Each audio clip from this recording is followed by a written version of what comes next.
살아계신 하나님 더 알고 싶습니다. 하나님 우리를 어떠한 존재로 창조하셨고 만드셨는지 알아가길 소원합니다. 그리하여서 다시 한번 결론 맺고 하나님 바라보며 하나님 기뻐하며 살아갈 수 있는 복된 인생 되게 하여 주시옵소서. 부족한 종에게 은혜를 더하여 주시옵소서. 예수님 이름으로 기도드립니다. 아멘. 할렐루야. 오늘 살아계신 하나님의 말씀은 에베소서 1장 3절부터 6절까지 말씀입니다. 에베소서 1장 3절부터 6절까지 말씀입니다.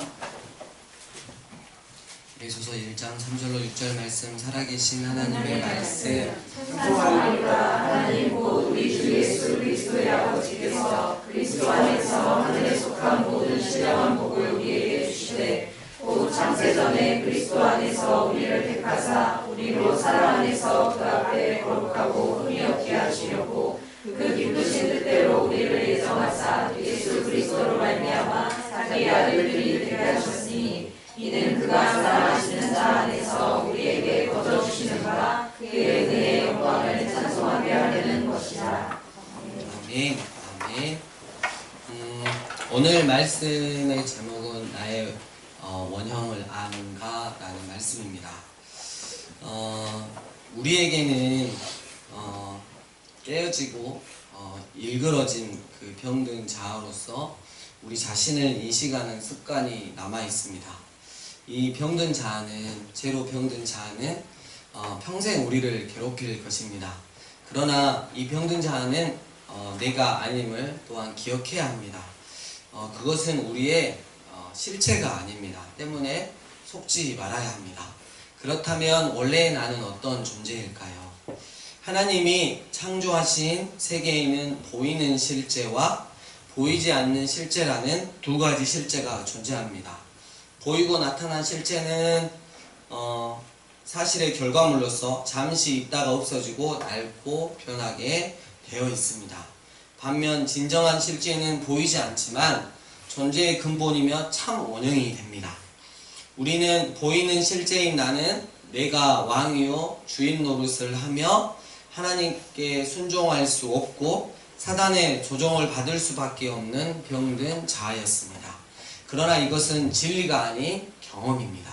이 자아인식으로는 하나님이 우리를 창세 전부터 꿈꾸며 디자인하신 진정한 원형의 모습, 진정한 우리의 실체를 상상할 수도 알 수도 없습니다. 따라서 지나가는 헛된 것에 반응하지 않으며 진정한 실제에 반응하기 위해서 우리는 오직 믿음으로 사는 길밖에는 없습니다. 지금 우리 자신이 있는 공간을 둘러보십시오. 그곳에 있는 이런 물건들은 먼지 외에는 모두 의도된 것, 즉 어떤 의도를 가지고 만들어진 것입니다. 어떤 의도를 가지고 만들어진 것이죠. 의자를 예로 들어봅시다. 의자는 보이는 실제, 그러니까 이렇게 드러난 실제로 존재하는데 이런 결과물이 우연히 나올 수는 없습니다. 이 실제가 드러나기 위해서는 먼저 어딘가에서 선재한 곳이 있어야 돼요. 그것은 바로 의자를 상상하고 고안한 사람의 마음입니다. 그때는 물론 형체로 드러나지는 않았습니다. 그러나 그 마음 속에서 꿈꾸고 설계했던 계획의 실제가 없었다면 이런 결과물은 나올 수 없었습니다.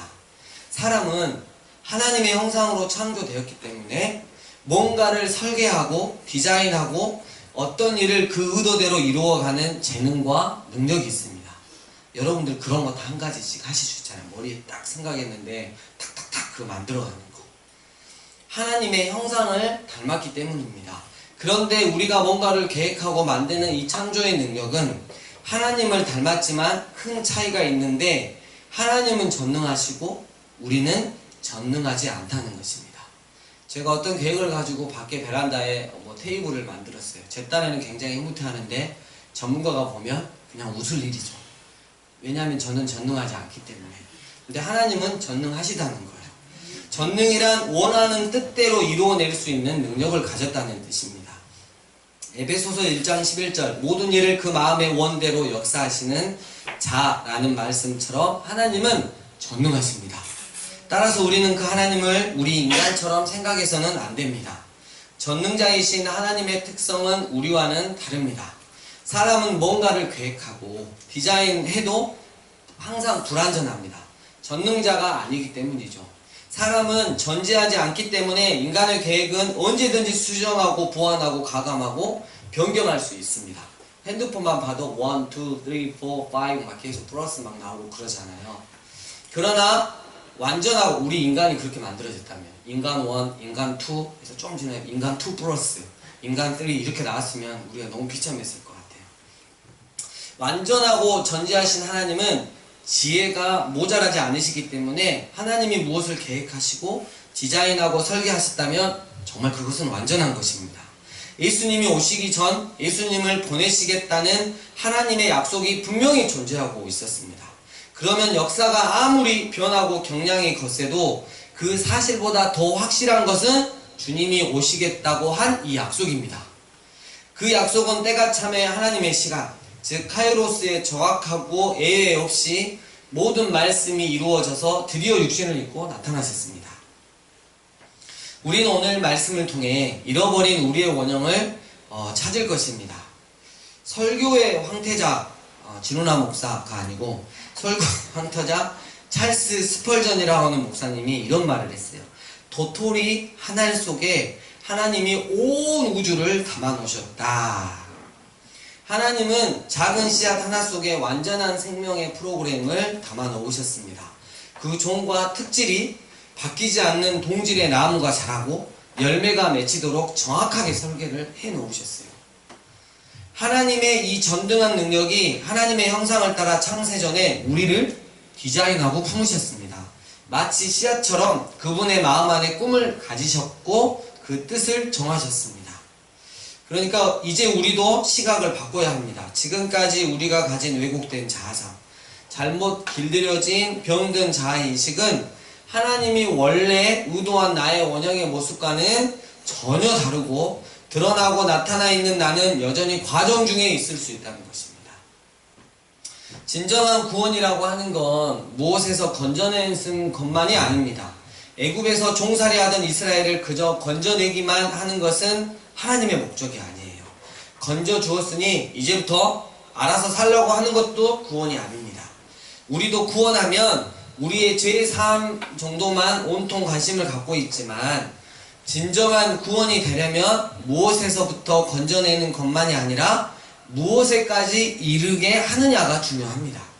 놀라운 것은 주님이 우리를 그리스도 안에서 회복시키고자 할 때 우리를 구원하신다는 말은 이전에 내게 익숙한 병든 자아인식에서 벗어나 나를 창조하신 그분의 가슴 안에 있는 진정한 실제, 잃어버렸던 진정한 나의 원형을 예수 그리스도 안에서 발견하고 되찾게 해 주시는 것입니다.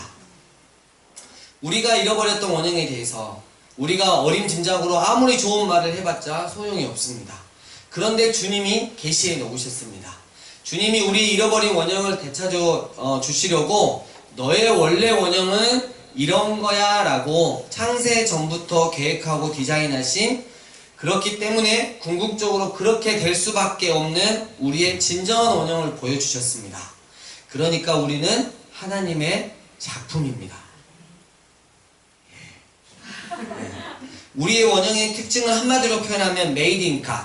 뭐예요? 하나님의 작품이라는 거예요. 여러분 우리가 그냥 아멘 이러셨잖아요. 사실 하나님의 작품이라는 말에서 이미 결론이 나와야 돼요. 내가 하나님의 작품이라는 말에 대해서 결론이 나와요. 더 이상 다른 어떤 말도 필요 없이 엎어지고 뒤집어져야 할 일입니다. 내가 하나님의 작품이라는. 같은 여러분 미술 작품도 발가락으로 그린 것 같아도 만약에 피카소의 원작이라고 하면 값이 어때요? 어마무지해요. 누구 작품인지 결론이 나면 끝나는 것입니다. 하나님이 직접 나를 지으셨다는 그 존재의 가치가 얼마나 놀랍습니까? 아무리 똑같은 카피를 해도 너무 똑같아서 구분이 안 되어도 원작자가 직접 만들었느냐 복제본이냐에 따라 그 가치는 하늘과 땅 차이입니다. 놀랍게도 하나님은 우리가 다른 사람으로부터 어떤 취급을 받아왔든지 또 자기 자신에 대해서 어떤 느낌을 가지고 살아왔든지 그런 것과 상관없이 우리의 존재 자체를 한마디로 정의해 주셨는데 그것은 하나님의 작품이라는 것입니다. 아멘. 누가복음에 나오는, 편하게 그냥 아멘 하세요. 이렇게 하지 마시고. 네. 누가복음에 나오는 예수님의 족보를 보면 그 위는 뭐 이렇게 올라가서 아담까지 갑니다. 그런데 아담까지 가서 아담한테 만약에 어떻게 된 거예요? 어떻게 우리를 만든 거예요? 라고 묻는다면 아담도 우리처럼 나 몰라 살다 보니까 너희들이 나왔어. 이것밖에 대답할 말이 없습니다. 그런데 누가복음에 나오는 족보는 거기서 끝나지 않아요. 인간의 족보를 이야기하는데요. 이상하게 그 위는 하고 올라가더니 그 위는 아담이요 그 위는 하나님이시니라 라고 말합니다. 할렐루야. 우리는 하나님의 작품입니다. 작품이 하나님의 작품이면 아무도 손 못 댑니다. 우리에게 주님의 사인이 있습니다. 할렐루야. 하나님은 우리를 작품으로 지으셨고 하나하나 누구와도 비교할 수 없도록 절묘하게 만들어 놓으셨습니다. 비슷하게 생긴 사람이 있지만 쌍둥이라고 해도 둘은 확실히 자기 자신을 알고 나와 너를 헷갈려 하지 않습니다. 그렇게 다릅니다. 하나님은 우리를 어떤 인간도 더 귀하고 덜 귀한 것이 없도록 누구와 비교할 수 없이 아주 고유하게 만드셨어요. 잘생겼느니 못생겼느니 하는 절대 기준이나 말의 기준은 있을 수가 없습니다. 우리 모두 다 그냥 독특하게 개성있게 생긴 거예요. 주님은 우리를 골고루 주셨습니다. 이번 주에 회개할 게 있는데 우리 영우한테도 잠깐 형제한테 말했는데 영우처럼 허세를 잠깐 떠니까 우리 최하진 집사님이 와 영우스럽다 이런 말이 굉장히 마음 상해했던 아니 나랑 영우랑 이런게 회개합니다. 아무도 비교할 수 없는 절대 기준으로 다 아름답게 우리를 보고 계세요. 마치 여러분 부모님이 자기 자식 보면 여러분 그 객관적으로 봤을 때 어떤 아이가 너무 좀 심하게 좀 그 은혜가 필요할 때 있잖아요. 볼 때 정말. 근데 부모님은 그런 은혜 필요 없어. 무조건 어때요? 자기 자식 예쁜 거예요. 안 그런가요? 자기 자식 예쁘잖아요. 예. 그래서 주님이 우리를 보시고 나의 사랑, 나의 어여쁜 자야 라고 말씀하시기에 정서적으로 전혀 문제가 없는 거예요. 주님이 우리한테 나의 사랑, 나의 어여쁜 자야 라고 말씀하고 계세요.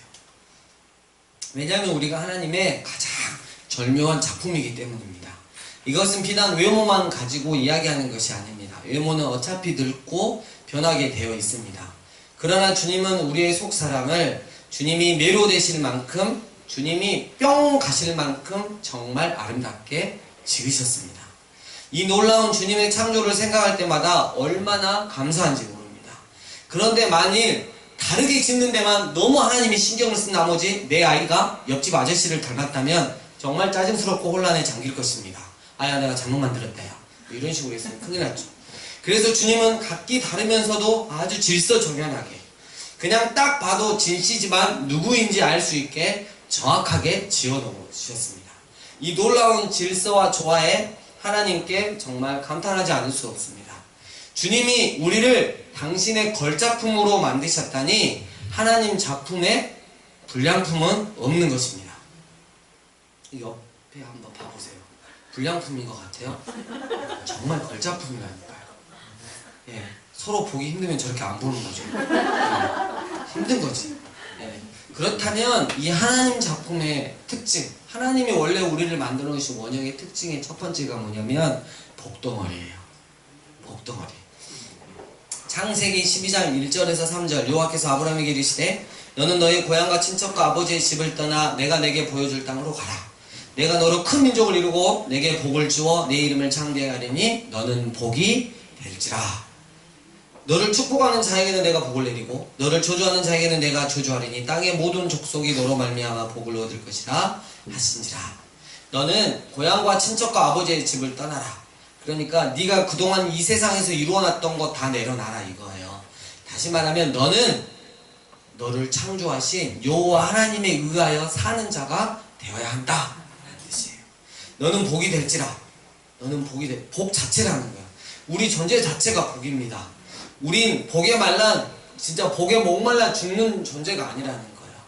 여러분 대부분의 한국 사람들은 복을 비는 가운데서 태어나서 복을 비는 마음으로 자라다가 복을 비는 상식 속에 둘러싸여 복을 빌며 살다가 다시 복을 비는 마음으로 마음속에서 죽어갑니다. 오죽 했으면 이런 속담 있잖아요. 물 묻은 바가지에 깨 달라붙듯이 복을 주시옵소서. 그냥 바가지가 아니라 물 묻은 바가지에다 딱 붙여야지 깨가 붙잖아요. 혼숙감 준비의 가장 큰 핵심은 뭐예요? 복이에요. 복. 덥고 잘 이불에 여러분 그 생명수 목숨 숫자 있죠? 그 어려운 한자 있잖아요. 목숨 숫자하고 복복자를 항상 새겨놔요. 오래 살고 복 받아라. 깔려 죽을 만큼 있는 대로 새겨놓습니다. 갓난아이 백인모도 새겨놓고 그 다음에 돌 때 그 옷도 밥그릇 국그릇 가장자리에도 뻑뻑뻑뻑뻑뻑 이렇게 작게 심지어는 요강까지 복이라는 글자가 새겨져 있습니다. 우리나라에. 몰랐죠? 네. 여러분 볼일 보시면서 여기 복이네 뭐 이렇게. 네. 하나님은 하늘의 모든 복을 우리가 누리도록 계획하셨습니다. 우리는 복을 구하는 존재가 아니라 원래 복에 근원된 존재였다는 거예요. 하지만 원형이 깨어졌기 때문에 복에 목마른 자가 되었다는 거예요. 그렇다면 하나님이 여기에 대한 아무런 조치가 없느냐? 그래서 복덩어리를 그대로 회복시키기 위해서 하늘에 속한 신령한 복을 우리에게 주셨던 거예요. 에베소서 아까 본문 1장 3절 보니까 찬송하리로다 하나님 곧 우리 주 예수 그리스도의 아버지께서 이랬어요. 그리스도 안에서 하늘에 속한 모든 신령한 복을 우리에게 주시되 이랬어요. 이 말씀에 의하면 하늘의 모든 신령한 복으로 모든 신령한 것으로 복 주시기 위해서 날 창조하셨다는 거예요. 창조되었던 이 복덩어리는 나 여호와라 불리우시는 하나님 그분이 곧 우리 주 예수 그리스도의 아버지신데 하늘에 속한 모든 신령한 복을 우리에게 주신다고 말씀하십니다. 그런데 그 복을 오직 누구 안에서만? 그리스도 예수 안에서만 주신다고 말씀하십니다. 도대체 하늘에 속한 신령한 복은 무엇일까요? 복덩어리인 나, 원형이 나였는데 완전히 병든 내 자아, 죄로 물든 내 자아 때문에 그 원형이 다 깨져버렸어. 복덩어리인데 내가 복의 근원이 돼서 흘러보내야 되는데 내가 복을 구하는 존재로 바뀌어 있는 거예요. 근데 하늘에 속한 신령한 복을 우리에게 주셨어요. 우리는 알아요. 그게 뭐냐면 성부 하나님, 온 세상을 창조하시고 우리를 창조하신 하나님이 우리의 원형을 회복하시기 위해서 혹시라도 잘못된 일에 대비해서 구원에 관한 계획을 딱 세워놓으십니다. 그리고 2000년 전에 그 구원을 그대로 실행하시기 위해서 이 땅 가운데 오셔서 육신의 몸을 입고 오셔서 십자가에서 우리의 죄를 대신해 죽으시고 다시 3일 만에 부활하신 아들 예수 그리스도가 있어요. 그리고 또 한 분이 계세요. 우리가 이곳에 그냥 막 이렇게 나온 것 같지만 성령 하나님께서 우리를 인도하시고 우리 마음 가운데 회개할 마음 주시고 또 정직하게 살 마음 주시고 예수님을 조금씩 믿으려고 하는 그런 마음 주시는 성령 하나님의 사역, 이 삼위일체의 사역으로 말미암아 내가 다시 그리스도 안에서 원형으로 회복되어 가는 게 바로 하늘에 속한 신령한 복이에요. 아멘.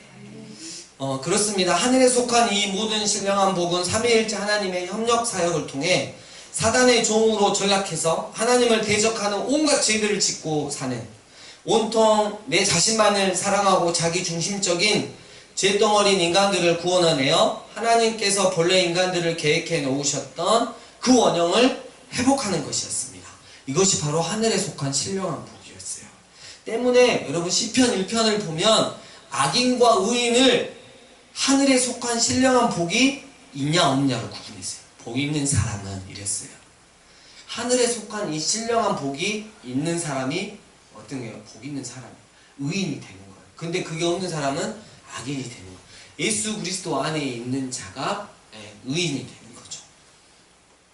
그리고 하나님 작품의 두 번째 특징은 뭐냐면 그냥 이렇게 건져냄을 당한 게 아니라 하나님과 영원한 사랑의 교제의 대상이 되는 거예요. 에베소서 아까 그 1장 4, 5절 그 창세전에 그리스도 안에서 우리를 택하사 우리로 사랑 안에서 그 앞에 거룩하고 흠이 없게 하시려고 그 기쁘신 뜻대로 우리를 예정하사 예수 그리스도로 말미암아 자기 아들들이 되게 하셨으니 이랬어요. 복덩어린 인간에게 주신 최고의 복은 다른 게 아니고 바로 하나님과 영원한 사랑의 교제의 대상으로 우리를 창조하셨다는 거예요. 여러분, 주님이 우리에게 원하시는 게 다른 것이 아니에요. 그냥 우리가 주님 그분 때문에 행복하고 기뻐하면 되는 거예요. 상황과 조건에 상관없이 내가 먹을 게 없고 내 형편이 힘들고 그냥 기뻐하는 거예요. 그냥 기뻐하는 거예요. 웨스터민스터 대소리 문답 1문이 있어요. 사람을 창조하신 목적은 무엇입니까? 그래서 답이 하나님을 영화롭게 하고 그냥 기쁘게 해드리는 거예요. 효도하고 영원토록 그분을 즐거워해요. 하나님만 생각하면 그냥 즐거운 거예요. 그러면 우리가 하나님 작품이 원형이 회복되어 가고 있다는 이 증거가 뭐냐면 하나님이 너무 사랑스러워요. 그리고 하나님하고 교제하는 게 너무 좋아요.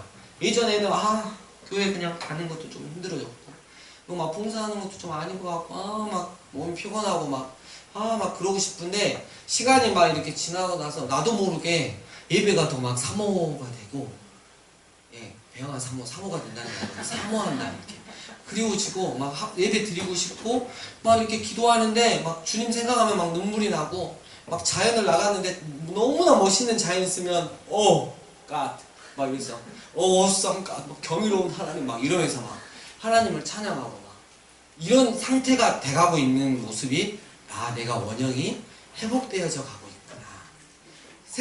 세상에서 주는 이 기쁨에서 세상에서 뭔가 기쁨을 줘요. 돈이 좀 생기고 어떤 직장에서 막 승진을 하고 어떤 좋은 일이 막 이렇게 생겨나는데 막 내 자식이 좋은 대학 가고 막 생겨나는데 거기에 오는 기쁨이 별로 없고 그냥 주님을 더 사랑하고 싶은 마음이 더 생기는 거 있잖아요. 그럼 내가 원형이 더 어떻게 회복되어져 간다. 이렇게. 그래서 옆 사람 이렇게 봤을 때 정말 보기 힘들다. 짜증난다 그러면 아직 원형이 덜 회복되던가 옆 사람이 덜 되던가 둘 중에 하나면 되겠죠. 여러분 다윗 아시죠? 다윗하고 정말 완전 절친이 아니라 완전 형님으로 모셨던 그 사람이 누구죠? 요나단이잖아요. 요나단하고 정말 요나단이 나중에 내가 죽으면 혹시 내 밑에 식솔도 있으면 좀 챙겨줘 이랬잖아요. 근데 이 사울 집안이 다 사울하는 집안이 몰락을 하고 다윗이 왕이 됐을 때 그 약속을 기억하고 찾아요. 혹시 요나단 그 식솔 중에 누구 살아있냐? 그랬더니 도망가다가 양 다리를 쳐는 한 명 아들이 있어요. 무미보셋이 있었죠. 그렇게 있었어요. 근데 무미보셋을 다윗이 불렀어요. 완전 쫄잖아요. 무미보셋이. 왜 쫄냐면 그 사울 왕가의 집안이기 때문에 나 잡아가면 뒤졌다. 이렇게 완전 쫄잖아요. 근데 다윗 왕 앞으로 갔더니 다윗 왕이 어떻게 하냐면 이전에 있는 땅을 다 돌려주고 재물도 돌려주고 넌 앞으로 왕자처럼 내 식탁에서 왕자들처럼 같이 밥 먹을 거야. 이렇게 이야기를 해주는 거예요. 여러분 무미보셋이 얼마나 놀랐겠어요. 여러분 하나님이 우리를 교제의 자리로 초대하셨다는 말은 이것과는 비교도 안 되는 어마어마한 이야기예요. 어마어마해요. 여러분 무미보셋이 다윗하고 밥 먹을 때 아이고 오늘 또 맛있는 거 줄라났다 이런 식으로 이렇게 앉아 있었을 거예요. 너무 고맙다. 진짜 다윗 나 진짜 짱이다. 진짜. 다윗한테 나 목숨을 걸 수 있을 것 같아. 이런 마음으로 식탁에 앉지 않았을 거예요.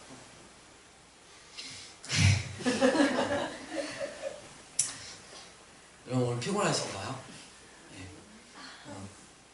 저도 오늘 조금 바빠가지고 저쪽 목양실에 뭘 이렇게 이렇게 하러 오셔가지고 오늘 이래저래 좀 바빠가지고 이렇게 원래 찬양을 좀 많이 하는 날은 잠을 살짝 자요. 20-30분이라도 자야 되거든요. 제가 잠을 못 잤어요. 시간이 없어갖고 아슬아슬하게 너무 급하게 준비하고 아까 내 모습 이대로 두 번째 후렴 할 때 내가 하이로 쫙 올리거든요. 주의 날 막 이렇게 하는데 주의 날 하는데 목이 하고 통증이 너무 심하게 오는 거예요. 그래서 아까 보셨어요? 주의 날 하고 불러서가지고 계속 그러고 있어요. 그 다음에 목소리가 안 나왔어요. 한국 끝날 때까지. 문익이 가서 이런 거. 그러니까 반응 좀 하시라고. 반응 좀 하시라고. 창세전 우리의 원형의 모습은 하나님만으로 만족하며 영원히 하나님을 찬양하며 영원토록 하나님만 영화롭게 하는 것이었습니다. 그런데 원형이 깨어졌어요. 우리의 죄 때문에 깨어진 창조대의 원형, 이 원형을 다시 회복하기 위해 예수님께서 십자가를 지신 것입니다. 요한복음 17장 20에서 23절, 내가 비옵는 것은 이 사람들만 유함이 아니요 또 그들의 말로 말미암아 나를 믿는 사람들도 유함이니 아버지여, 아버지가 내 안에 내가 아버지 안에 있는 것 같이 그들도 다 하나가 되어 우리 안에 있게 하사 세상으로 아버지께서 나를 보내신 것을 믿게 하옵소서.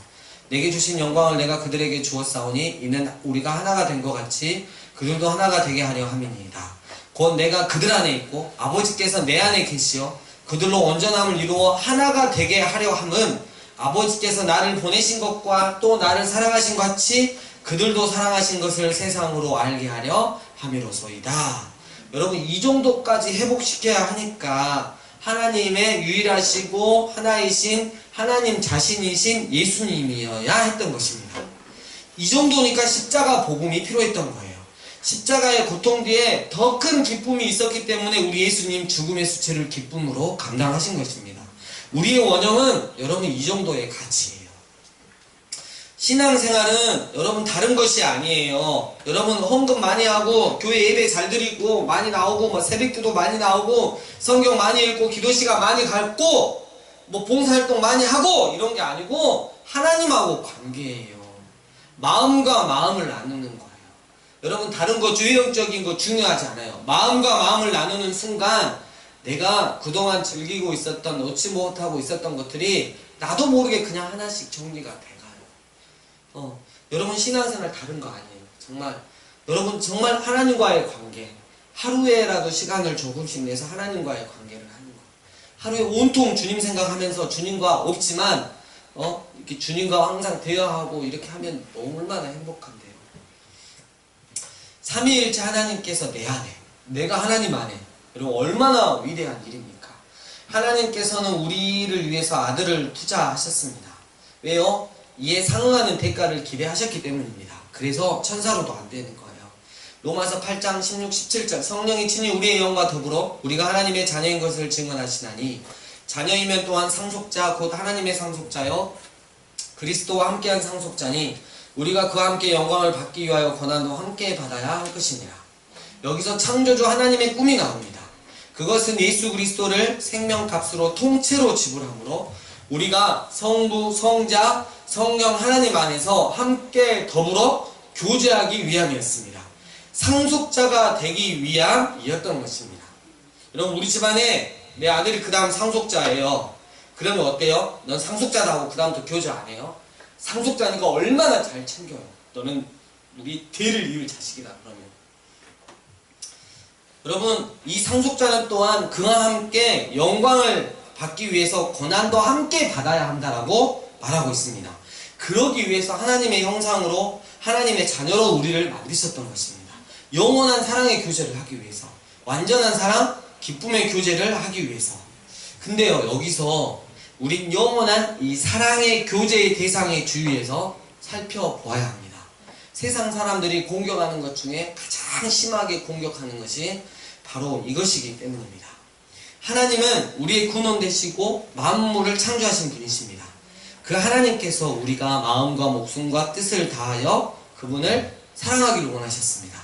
완전한 자발적인 의지를 그분을 사랑하는 존재로 우리를 창조하시기로 결정하셨다는 거예요. 그러기 위해서 하나님이 인간에게 뭘 주셔야 했냐면 자유의지를 주셔야 했습니다. 사랑할 수도 있고 사랑하지 않을 수도 있는 의지를 주셔야만 자발적인 사랑이 가능해요. 하나님께서 우리에게 선악과를 주지 말고 타락할 기회조차 허락하지 말고 어떤 선택의 여지도 없게 하셨다면 우리는 하나님의 사랑의 대상이 될 수는 없습니다. 따라서 양면적입니다. 하나님이 우리를 사랑의 대상으로 삼으시려면 우리에게 자유의지를 주셔야 하는 반면 우리를 안전하게 하시려면 자유의지를 빼앗아버리고 사랑의 대상으로 삼지 않으셔야 합니다. 그런데 하나님께서 우리를 사랑의 대상으로 삼으시려니 우리에게 자유의지를 주신 것입니다. 하나님께서 피조물인 우리에게 하나님의 명령을 들을 수도 있고 거절할 수도 있는 자유의지까지 주셨다는 것은 하나님이 우리를 얼마나 존귀한 존재로 만드셨는지를 알려주고 있습니다. 하나님은 우리에게 하나님을 자발적으로 사랑할 수 있는 권리를 주셨습니다. 그러니까 하나님께서 우리가 온전한 사랑의 대상이 되기 위하여 위험을 무릅쓰고 자유의지를 주셔야만 했던 것이 바로 뭐냐면 선악과 사건입니다. 하나님은 지금도 동일하게 당신의 주권과 은혜로 우리에게 역사하십니다. 그런데 놀랍게도 그 마지막 키가 누구에게 달려있냐면 우리에게 다 달려있어요. 늘 우리의 삶 가운데 선악과가 있어요.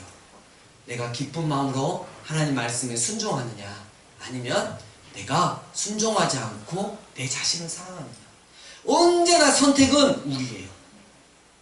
근데 찝찝하니까 이걸 왜 만들어놨냐, 안 만들어 놓으면 우리를 왜 로봇같이 만들어 짜증나게 하냐, 어떻게든 그냥 짜증을 냈을 거예요. 우리가 그분에게 자발적 사랑과 온전한 믿음으로 반응하지 않는 한 복음은 우리의 것이 될 수 없습니다. 최고의 율법, 최고의 계명은 내 마음과 뜻과 정성을 다하여 내 하나님 여호와를 사랑하라, 이것입니다. 따라서 신앙생활에서 가장 중요한 본질 역시 하나님을 마음과 뜻을 다하여 사랑하는 것입니다.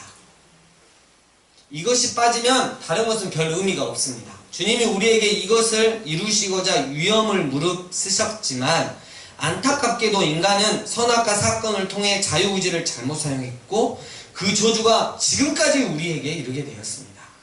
선악과를 따먹는 죄를 짓고 하나님을 떠나가는 것이 인간에게 얼마나 끔찍한 것인지 하나님은 그렇다면 과연 모르셨을까요? 하나님은 위험을 무릅쓰시면서까지 여전히 우리를 사랑의 대상으로 창조하신 이 일을 감당하시되 놀랍게도 창세 전부터, 온 세상을 만드시기 전부터 그리스도 예수를 준비하셨습니다. 오늘 그 말씀이 바로 에베소서에 있습니다. 우리를 그리스도 안에서 택하셨다고 말씀하십니다. 잘못될 위험을 무릅쓰고서라도 사랑의 대상으로 삼을 만큼 주님이 우리의 가치를 높이 인정해 주시고, 만일 우리가 잘못된 선택을 해서 망할 길에 들어선다고 해도 예수 그리스도를 내어주시면서까지 예수님 자리로 우리를 사랑하시고 결단코 포기하지 않으신다는 것이 창세 전에 이미 그분의 마음 안에 내린 결정이었습니다. 이 결정이 있었기에 십자가 복음이 가능했고, 그렇기 때문에 오늘 우리에게 소망이 있는 것입니다. 하나님의 의지를 막을 자는 아무도 없어요. 하나님은 당신의 뜻을 이루어내십니다. 아멘. 그리스도 안에서 예수님 자리로, 예수님을 지불하는 한이 있더라도 너희에게 완전한 자유의지를 줄 것이며, 그 완전한 사랑과 기쁨의 교제인 대상인 너희가 나를 영화롭게 하는 자로 나는 너희를 세우고야 말리라. 너희로 말미암아 나는 영광을 받을 것이고 나는 너희와 영원한 기쁨을 누릴 것이다. 예수 그리스도 안에서 다시 회복시키실 것이다. 이 완전한 부름, 이 완전한 복음으로 우리를 초대하신 주님을 찬양하지 않을 수 없습니다. 하나님께서 우리를 시험에 들게 하려고 선악과를 주신 것이 아닙니다. 우리에게 자유의지를 주시고 우리를 가장 존귀한 자로 대해주신 증거가 바로 선악과 사건입니다. 선악과야말로 우리를 사랑의 교제의 대상으로 여기신 하나님의 너무너무 겸손하시고 완전하신 사랑의 표현인 것입니다. 말씀을 정리합니다. 여러분, 이제 나의 원형을 아시겠습니까? 나는 하나님의 작품입니다. 여러분은 하나님의 작품이에요. 하나님은 당신의 사랑, 당신의 어여쁜 자로 나를 만드셨어요. 여러분들을 만드셨어요. 나는 복을 구하고 복에 목마른 자가 아니라 그냥 복 덩어리 그 자체였습니다. 그리고 죄가 나의 생명으로 들어와 나의 원형을 파괴할 겨울을 대비해 하늘에 속한 신령한 복도 준비해 주셨습니다. 그것은 바로 죄로 병든 내 자아를 예수 그리스도의 십자가 완전한 복음으로 건져내어 나를 창조하신 하나님의 마음 안에 있는 진정한 나의 원형을 회복하고 마음과 뜻과 목숨을 다해 하나님과 영원한 사랑의 교제를 다시 나눌 수 있게 합니다. 사랑하는 모교 다비드 예배자 여러분, 이제 우리도 나의 원형을 회복해야 하지 않겠습니까? 복덩어리로, 예수님 자리로, 주님과 쉬지 않고 사랑의 교제를 나누는 자로, 세상에서 제일 행복한 주님의 신부로 하루하루를 살아가시는 여러분 되시길 주의 이름으로 축복합니다. Made in God. 이 시간 우리가 한번 그러면 기도합시다. 그렇다면 이 첫 번째로 나는 이게 복덩어리가, 그러니까 하나님이 만들어 놓으신 원형으로 지금 회복되어 가는 과정 중에 있는지 체크를 해봤으면 좋겠어요. 정말 하늘에 속한 신령한 복이 나에게 있는지. 내가 늘 언제나 생각할 때, 그래, 내 생명값은 예수님의 생명값이야. 때문에 나는 예수님 자리야. 예수님이 날 위해서 날 구원하셔서 다시 한번 하나님과 창조 때 원형처럼 하나님과 자발적인 사랑의 교제를 나누게 하기 위해서 날 위해 죽으셨어. 이게 고백이 되어지는지. 두 번째로, 하나님을 정말 늘 언제나 영화롭게 하고 하나님 생각만 하면 늘 즐거우신지. 하나님 생각을 하다가 돈을 생각하거나 뭔 다른 일을 생각하면 너무 즐거워져. 여러분, 저도 그렇지만 공돈이 몇십만 원만 들어와도 있잖아요, 머리가 허벌나게 빨리 돌아가요. 이건 어떻게 쓰고 어떻게 쓰고 막 그냥 자다가도 막 이렇게 웃음이 나와요. 그러죠. 그러잖아요. 저만도 그러는 거예요. 여러분 그러잖아요. 돈을 어디서 좀 들어오면 막 너무 기뻐. 근데 예수님을 우리한테 주신 그 하나님을 생각할 때마다 지쳐가요. 또 돌아왔네 주일. 또 목욕 모임인가? 또 그냥 부담스러워 가고 있다. 이거는 정말 문제가 있어요. 하나님의 원형으로 회복되어졌다면 하나님을 사랑하는 증세가 점점 더 깊어져요. 정말 우리가 이 시간 한번 다시 기도하면서 내가 하나님의 작품인데 하나님의 원형으로 정말 회복되어 가고 있는지, 내가 정말 예수님 자리임을 항상 고백하고 살아가고 있는지, 아니면 하나님을 늘 언제나 기쁘게 해드리고 하나님만 생각하면 막 너무 기쁨이 넘치는지 한번 우리가 다시 한번 점검해 보았으면 좋겠습니다. 우리 주신 말씀 가지고 함께 기도하며 나아가겠습니다.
우리 가운데 조금씩 멀어지고 있다면 오늘 말씀을 통해 다시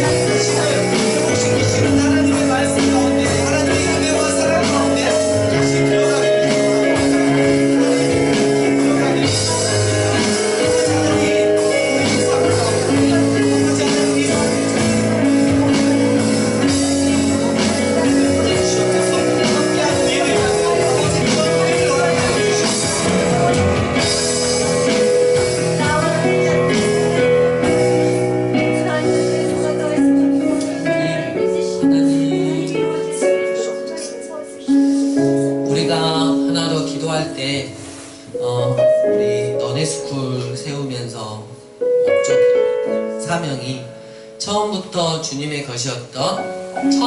주님의 것이었던 다음 세대를 주님께 다시 되돌려드리는 교육 공동체에 이랬습니다.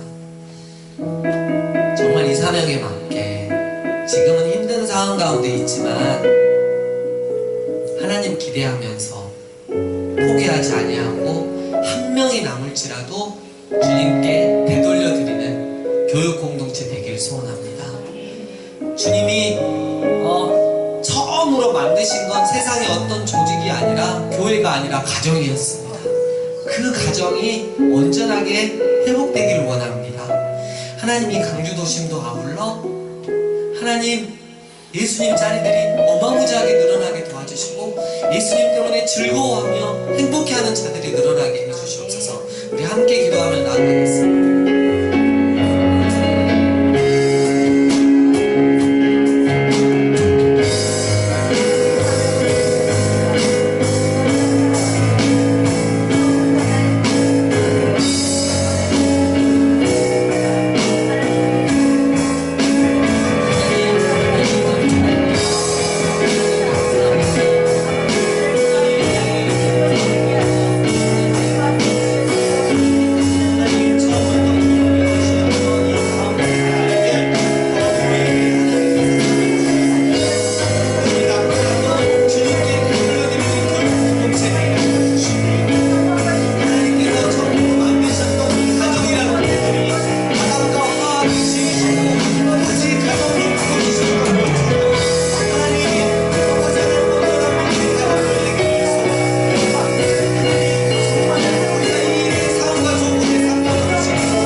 예수님 자리 된 당신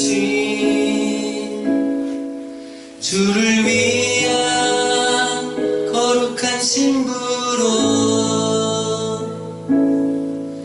함께 주의 나라 세워가요.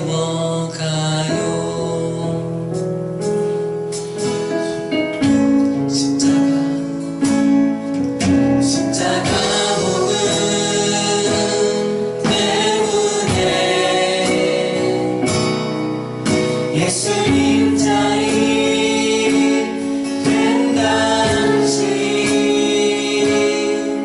주를 위한 담대한 군사로 함께 주의 나라 세워가요.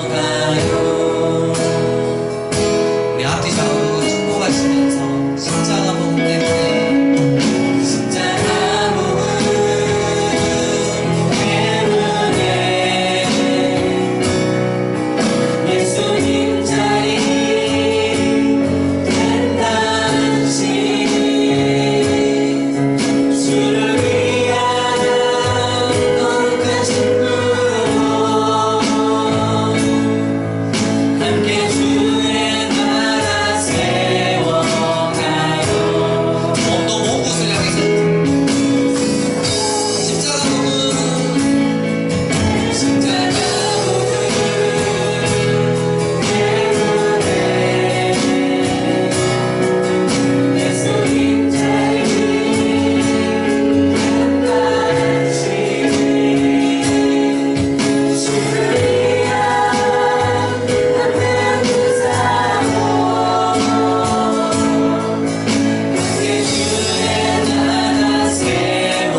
우리에게 너는 하나님의 작품이라고 말씀하시고 너의 원형은 원래 복덩어리였고 또 예수님 짤이었고 하나님과 너무 기쁘게 사랑의 교제를 나눌 수 있는 존재였다라고 말씀해 주시니 감사합니다. 하나님 원형을 회복해가는 우리들 되게 도와주시고 하나님이 회복해가는 과정 가운데 많은 어려움과 환난과 고통과 마음 힘듦이 있을지라도 우리를 사랑하신 주님으로 말미암아 힘을 얻고 결국은 원형을 회복해서 영원한 하나님 나라에서 주님을 다시 배울 수 있는 그 큰 영광을 우리에게 허락하여 주시옵소서. 그 큰 영광을 우리 다음 세대에게 특별히 너네스쿨에게 허락하여 주시고 그 믿음의 가정들에게 허락하여 주시고 또 이 강주도심 가운데 허락해 주시기를 소원합니다. 주님 사랑합니다. 다시 오실 예수님 이름으로 기도드립니다. 아멘.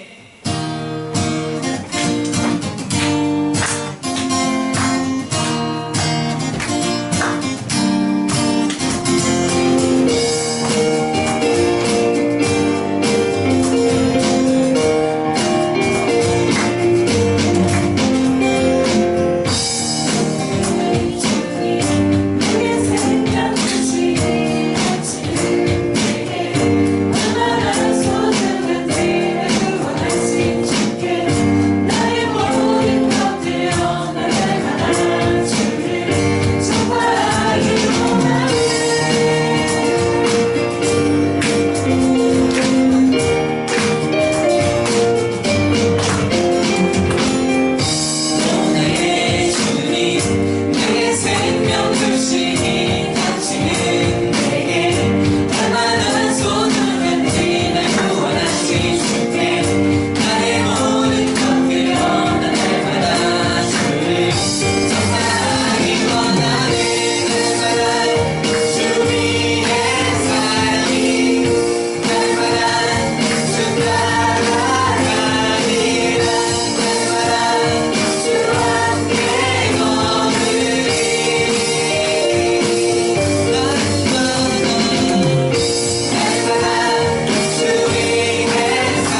이제는 우리 주 예수 그리스도의 은혜와 하나님 아버지의 크신 사랑과 성령님의 교통하심이 날 하나님의 작품으로 만드시고 또 다시 회복시키길 원하시는 그 하나님만을 기뻐하고 더 즐거워하겠노라고 결단한 예배자들 머리 위에 다음 세대 위에 특별히 너네 스쿨 위에 이 강주도심 위에 이제와 영원토록 함께 있을지어다.